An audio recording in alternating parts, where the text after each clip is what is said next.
अस्सलाम वालेकुम, नमस्कार दोस्तों। न्यूज़ 4000 पी में अमेरिका नौसेना का MS-16 से हॉक हेलीकॉप्टर अरब सागर में क्रैश हो गया है। इसमें 4 अमेरिकी सैनिक सवार थे, 3 को बचा लिया गया, लेकिन एक सैनिक अब भी लापता है।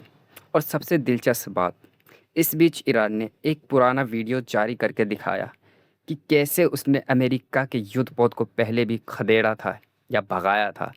तो क्या ये महज़ एक हादसा है या फिर कुछ और? चलिए आज इस खबर को शुरू से लेके अंत तक समझते हैं और जानते हैं पूरी जानकारी। तो दोस्तों, ये हादसा कब और कहाँ हुआ?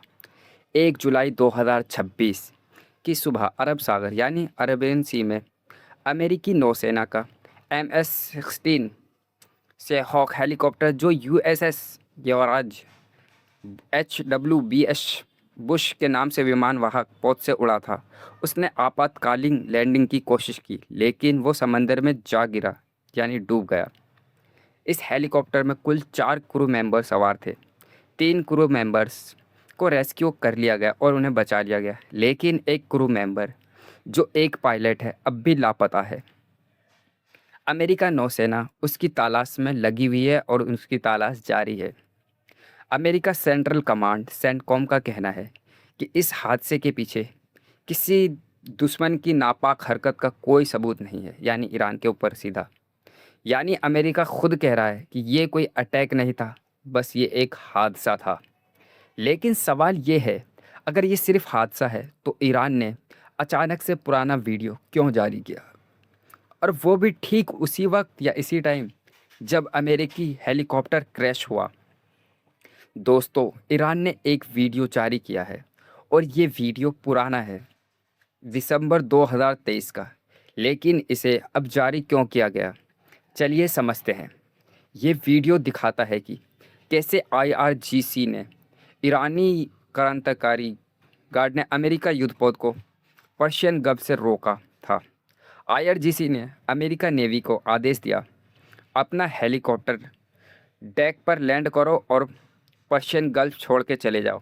इसी वीडियो में IRGC का एक ऑफिसर कहता है, US नेवी वॉरशिप 121, आपको तुरंत रास्ता बदलना होगा और हिंद महासागर में वापस जाना होगा। अगर आपने मेरे आदेश का पालन नहीं किया तो आपको निशाना बनाया जाएगा।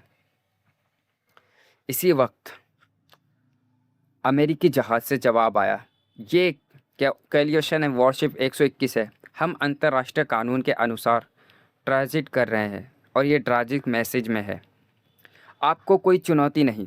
लेकिन IRGC ने आखिरी चेतावनी दी, आखिरी चेतावनी, ओमान सागर से भी जहाज़ों को अमेरिका युद्धपोतों में से 10 मील से ज़्यादा दूर रहना होगा, क्योंकि मैं बिना किसी चेतावनी के उन पर फायर करने के लिए तैयार हूँ, ईरान ने कहा।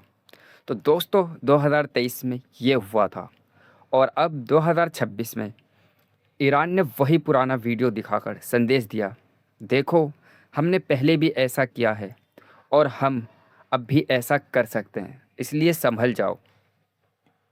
तो दोस्तों, ईरान ने हमले की जिम्मेदारी तो नहीं कबूली, लेकिन इस वीडियो के ज़रिए उसने साफ संकेत दिया है अमेरिका को।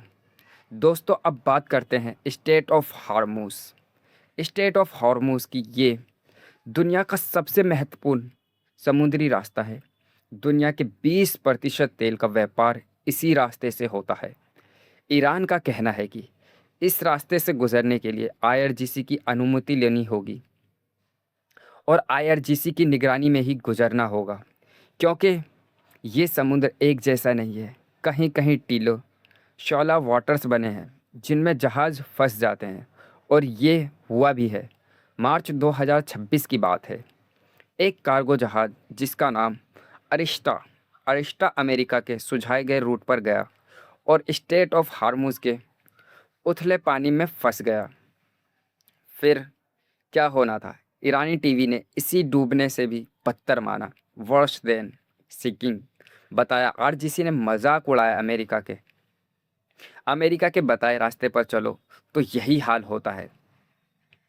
लेकिन सबसे मज़ेदार बात, ये जहाज़ 14 मार्च 2026 से वहाँ फंसा हुआ था, यानी 3 से 3.5 महीने से ज़्यादा। जहाज़ वहाँ पर पड़ा हुआ था और ईरान ने इसका इस्तेमाल अपने एजेंट के लिए किया। ईरान ने कहा, हमने 60 दिनों का वक्त दिया है टोल ना लेने का, लेकिन इसके बाद आईआरजीसी से अनुमति लेकर ही आपको गुजरना होगा और ये हमारी वार्निंग है। तो दोस्तों, ईरान की कोशिश बिल्कुल साफ है। वो हार्मुज़ पर अपना नियंत्रण मजबूत और कंट्रोल चाहता है पूरी तरह। दोस्तों, सिर्फ समंदर में ही नहीं, ज़मीन पर भी तनाव बढ़ा है। इराक में अमेरिकी समर्थित गुटों पर हमले हुए हैं। ईरान के समर्थन वाले इराकी गुट जैसे कि कितबा हिजबुल्लाह के हेडक्वार्टर पर हमला हुआ। पूरा हेडक्वार्टर तबाह हो गया है और ये समझने वाली बात है। ईरान का दावा है उसने इन ठिकानों को निशाना बनाया है, जबकि अमेरिका कुर्दिस्तान इलाके में ईरानी विरोधी ताकतों को सप्लाई करता है, गन देता है, बंदूक देता है, बहुत सारी चीज़ देता है। यानी दोस्तों, ये सीधा जंग नहीं है, ये प्रॉक्सी वॉर है। यानी प्रॉक्सी वॉर इराक में अपने गुटों के ज़रिए लड़ रहा है ईरान, और अमेरिका अपने गुटों के ज़रिए लड़ रहा है। ये दोनों लड़ रहे हैं प्रॉक्सी वॉर। और इसी बीच अमेरिकी हेलीकॉप्टर क्रैश हो गया। चाहे वो हादसा हो या ना हो, माहौल तो बन गया। पहले अमेरिका हेलीकॉप्टर अरब सागर में क्रैश हुआ, सैनिक लापता हुआ। अमेरिका कहता है कोई हमला नहीं हुआ, और ये बहुत कठिन वाली बात है, बिना हमले के कैसे डूब सकता है। दूसरा, ईरान ने पुराना वीडियो जारी करके दिखाया कि हम पहले भी अमेरिका को रोक चुके हैं और इस बार भी हम रोक सकते हैं। तीसरा, स्टेट ऑफ हॉर्मुज़ पर ईरान का पूरा कंट्रोल और मजबूती से हुआ है। मार्च में एक जहाज़ फंस चुका है। चौथा, इराक में ईरान समर्थी गुटों पर हमले हुए। तनाव बढ़ता जा रहा है और पता नहीं कब युद्ध चालू हो जाए, इसका कोई अंदाज़ा नहीं लगा सकता। दोस्तों, अमेरिका ईरान के बीच में खींचातान थमने का नाम ही नहीं ले रही। दोनों तरफ से एक दूसरे को घेरने की कोशिश हो रही है। लेकिन सवाल ये है, क्या ये हेलीकॉप्टर क्रैश हुआ या महज एक हादसा है, या फिर कोई बड़ी साजिश की शुरुआत है? तो दोस्तों, ईरान ने मज़ा चखाया है या कोई अनकही बात है, तो ये वक्त ही बताएगा। लेकिन फ़िलहाल इतना तय है, खाड़ी देशों का ये इलाका एक बार फिर से तनाव की आग में जल रहा है, और मैं आने वाले वक्त में अपडेट देते रहूँगा। अपनी राय कमेंट में ज़रूर बताइए। चलिए, मिलते हैं आपसे नेक्स्ट वीडियो में।